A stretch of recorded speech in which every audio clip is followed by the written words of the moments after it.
Hello Varlets. Are you tired of your Hive Scum gameplay looking something like this?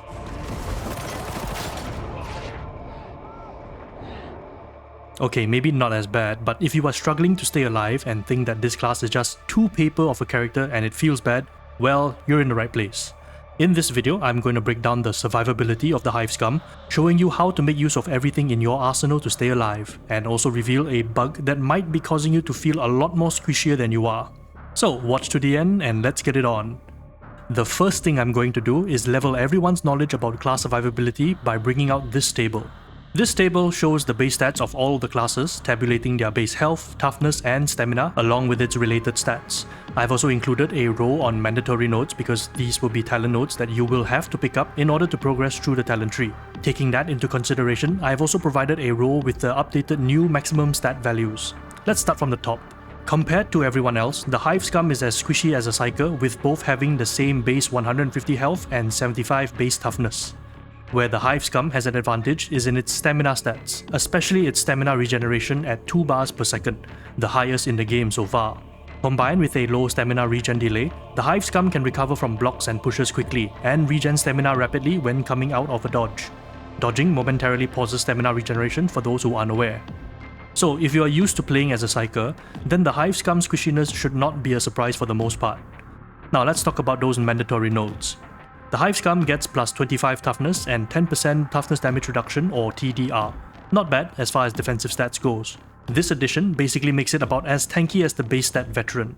And this is where some differences start to show up stat-wise. With their mandatory nodes included, the Psyker now has more toughness to work with than the Hive Scum, and while the Veteran shares the same stats, it potentially has more built-in TDR with Close Order Drill and has the all-important passive toughness regeneration via Catch a Breath.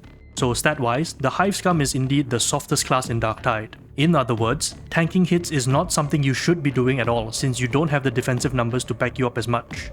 This brings us to the next part. If you look at this section of the Hive Scum's talent tree, you'll notice that it's all about dodging and sliding. This alone should give you an indicator on what kind of a playstyle you will be employing in order to keep yourself from taking any damage. But in the event that you do take a hit, how well can you recover from it? Here is another table to help illustrate what each of the classes get in terms of basic toughness regeneration nodes. I'm not counting blitzers, combat abilities and keystones here. These are just specifically the opening toughness regen nodes that each class will get right at the top of their talent tree. As you can see, all the other classes have between 3 to 6 nodes that are specifically designed to recover toughness in one way or another. Some notable examples include the RPTs having a choice of 6 nodes they can pick from to actively or passively regenerate toughness. The Veteran's Out for Blood allows any kill it makes, whether it's melee, range, grenade explosion or damage over time, to regenerate toughness. The Zealot's Second Wind talent allows for toughness regeneration while making evasive maneuvers, making them harder to bring down as long as they remain nimble, which also buys time for their toughness to regenerate via enemies within while within melee combat. And for the Hive Scum, well, we only got 2 nodes to work with, either through range kills with Voice of Tertium and hitting enemies with your melee weapon through Precision Violence. Both these nodes are strong in their own right, but they only have one dimension of toughness regeneration, which is to hit or kill things. Unlike, say, the Psyker, which can regenerate toughness even while not in combat through Peril Manipulation, the Hive Scum must fight and be on the offensive to get their toughness back. So between low starting base stats and the toughness regeneration that depends on actively fighting, the Hive Scum is certainly one of the more squishy classes in the early game. This was certainly my experience when I was leveling up early, because if I only picked either Voice of Tertium or Precision Strikes, I had only a single way of getting toughness back apart from Coherency or the base recovery from melee kills. This brings me to my first recommendation. While you are in the process of leveling up, take both of the toughness regeneration nodes. You don't exactly have the luxury of choice at first, so taking both of these nodes will at the very least give you some flexibility when it comes to getting toughness back, no matter the sort of engagement you find yourself in. This also brings me to an observation. Because everyone is now leveling up their Hive Scum, teams are more often than not filled with Hive Scum instead of other classes. That means there's a lack of gold toughness from Shout and Chorus, and there aren't as many Ogryns taunting for you or the Psykers dropping bubbles. This means you're gonna have to lock in to get through games that aren't populated with your traditional mix of classes, at least for the short term. You can't just face tank everything and push forward like the RBT's class could. But as we move down our talent tree, we'll also be unlocking additional methods of toughness regeneration that we can leverage. The next time you have any nodes that you can use to replenish your toughness is when you finally get access to your combat abilities. Now, the description of the abilities leaves it out, but technically both Enhanced Desperado and Rampage fully restore your toughness to 100%. That means if you absolutely have to avoid taking any more damage, you can activate your combat abilities to instantly recover your toughness, trading your cooldown for emergency survival. Of course, these combat abilities have additional benefits like Desperado making you immune to range damage for at least 10 seconds. So if you need to rush out into the open to pick up an ally who has been gunned down by a surprise Reaper, using Desperado to negate the gunfire and go for the revive is a play you can make. On the other hand, if you take the Forge Bellows supporting node for Rampage, you gain the ability to stagger nearby enemies when you activate Rampage, making it similar to the Vet's voice of command. This can help create a bit of space around you and even stagger monsters too. At the same time, you'll have your toughness restored to 100% and you have additional damage resistance to mitigate some more damage for a bit. Stim Supply on its own is also a strong survival tool, though not necessarily in the toughness department. The key feature of the crate itself is the ability to remove corruption and make you immune to taking corruption damage. That means in maps where there is pox gas, or if you have to deal with being in pox gas for whatever reason, dropping a stim supply will negate the impact and keep your health from being corrupted, potentially letting you keep your wound instead of having it eaten away.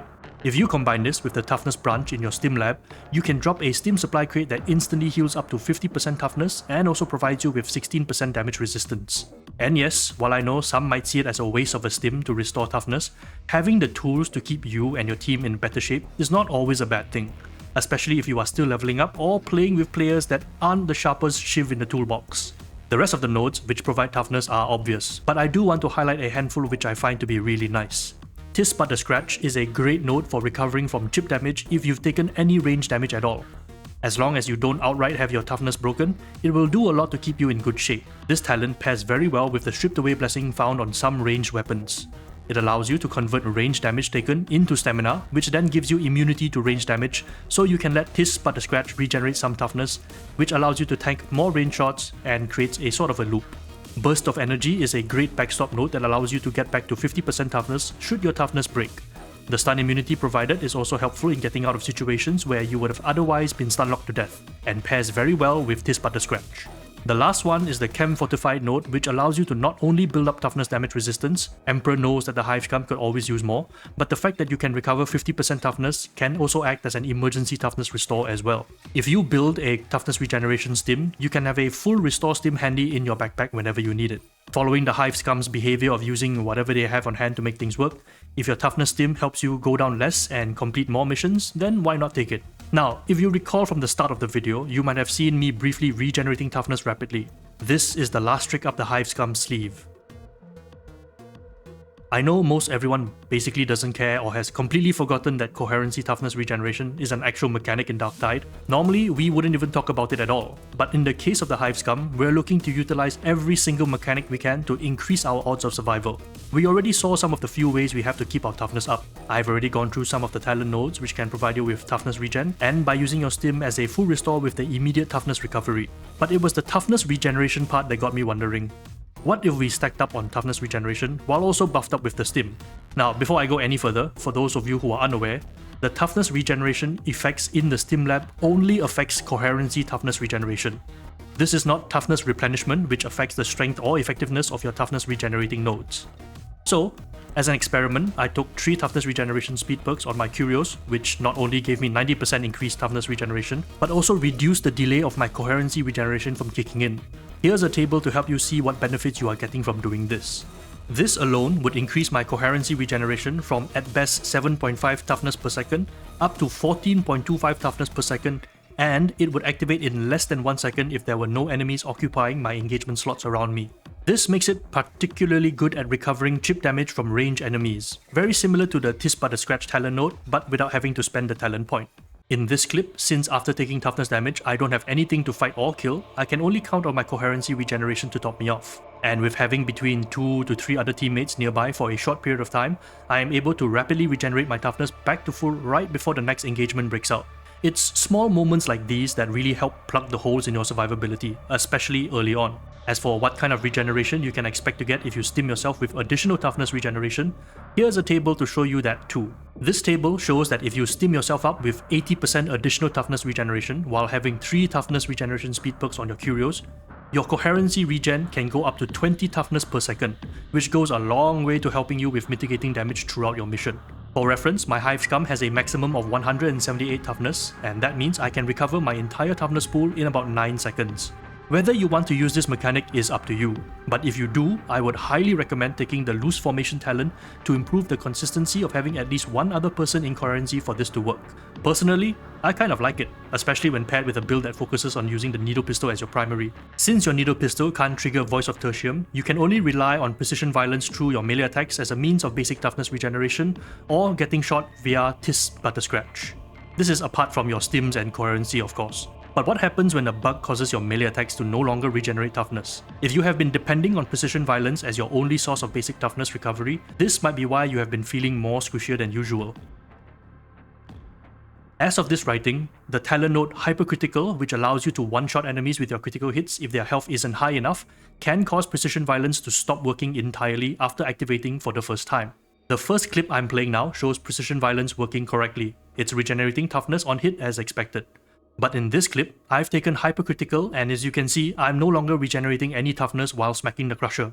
This could be the very reason why you're feeling more glass than expected. You aren't actively regenerating as much toughness as you should be. In fact, this entire mission that I've been playing clips with in Enclavium Baros, other than getting toughness back on melee kills, I have been only depending on my Coherency Regeneration and my stim supply to keep me alive for the majority of it. I didn't realize I was not regenerating any toughness from my melee hits until the end of the mission.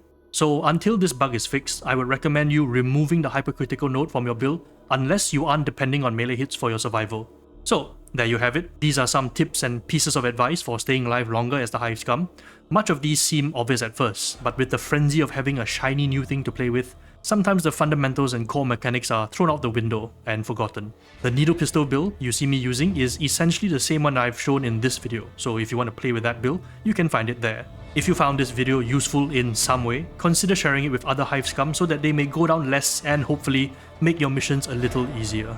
Thank you all for watching, and as always, I will see you in the next one. Varlets.